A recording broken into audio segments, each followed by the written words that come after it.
ഇതിപ്പോൾ വലിയൊരു പ്രതിസന്ധി താമരശ്ശേരി ചുരത്തിന്റെ കാര്യത്തിൽ ഇപ്പോൾ രൂപപ്പെട്ടിട്ടുണ്ട്.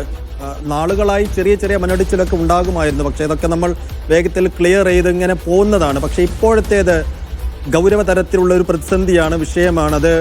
എങ്ങനെ പരിഹരിക്കുമെന്നാണ് ഇപ്പോൾ അങ്ങ് കരുതുന്നത്? സർക്കാരിന്റെ മുന്നിൽ ഈ വിഷയം ഏതൊക്കെ രീതിയിൽ വന്നിട്ടുണ്ട്?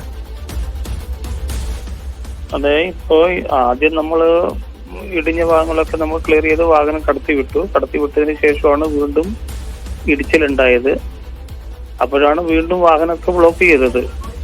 ഏതായാലും ഇന്നലത്തോട് കൂടിയിട്ട് വീണ്ടും നമ്മൾ ആ കാര്യങ്ങളൊക്കെ ക്രമീകരിച്ച് ഇന്ന് രാവിലെ മുതൽ ചെറിയ വാഹനങ്ങൾ നമ്മൾ കടത്തിവിടാൻ വേണ്ടിയിട്ട് തുടങ്ങിയിട്ടുണ്ട്. അതിനുശേഷം ഇപ്പൊ ഓണത്തിന്റെ പശ്ചാത്തലത്തിൽ മറ്റു വാഹനങ്ങളൊക്കെ കടത്തിവിടുന്ന കാര്യം ആലോചിച്ചുകൊണ്ടിരിക്കുന്നു. അപ്പൊ ആ കാര്യത്തിന് ഉടനെ തീരുമാനം ഉണ്ടാവും. ഇപ്പൊ കാലാവസ്ഥ തെളിയുന്നവർക്ക് കാര്യങ്ങൾ വേഗത്തിലാക്കാൻ വേണ്ടി സാധിക്കുമെന്നാണ് പ്രതീക്ഷിക്കുന്നത്. ഇപ്പൊ ജനങ്ങളെ നമുക്ക് വാഹനങ്ങൾ, ട്രക്കുകളും ചരക്ക് ലോറികളും ഒക്കെ വേഗത്തിൽ അതുവഴി തന്നെ കടത്തിവിടാൻ കഴിയുന്ന ഒരു അവസ്ഥ ഉണ്ടോ മിനിസ്റ്റർ?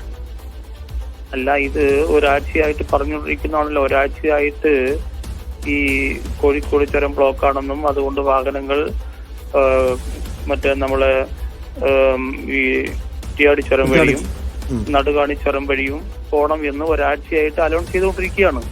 ഇതൊക്കെ ഇതൊക്കെ ഒരാഴ്ചയായിട്ട് പൊതുസമൂഹത്തോട് ഭരണകൂടം പറഞ്ഞുകൊണ്ടിരിക്കുന്ന കാര്യങ്ങളാണ്. ഇതെല്ലാരും കേൾക്കുന്നുണ്ട്, എല്ലാവരും മനസ്സിലാക്കുന്നുണ്ട്, അല്ലെങ്കിൽ എല്ലാവരും മനസ്സിലാക്കണം എന്ന് തന്നെയാണ് നമ്മളെല്ലാവരും ഒരു പൊതു സമീപനം എടുക്കേണ്ടത്. പക്ഷെ ആ കാര്യങ്ങൾ ആ പറഞ്ഞ രീതിയിലേക്ക് കാര്യങ്ങൾ വരുന്നില്ല. അതൊരു വിഷയമാണ്.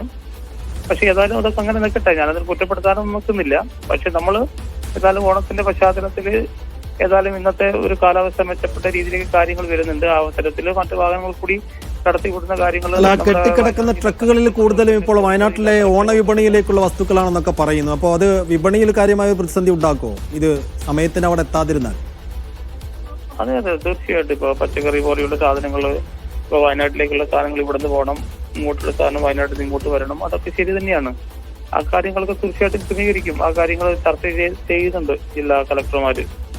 അപ്പൊ ഞങ്ങളും കളക്ടർമാരായിട്ട് ഞങ്ങള് അഭിപ്രായങ്ങൾ പങ്കുവെക്കുന്നുണ്ട്. എല്ലാവരും കൂടി ആലോചിച്ച് ആ കാര്യങ്ങൾക്ക് തീരുമാനമുണ്ടാകും.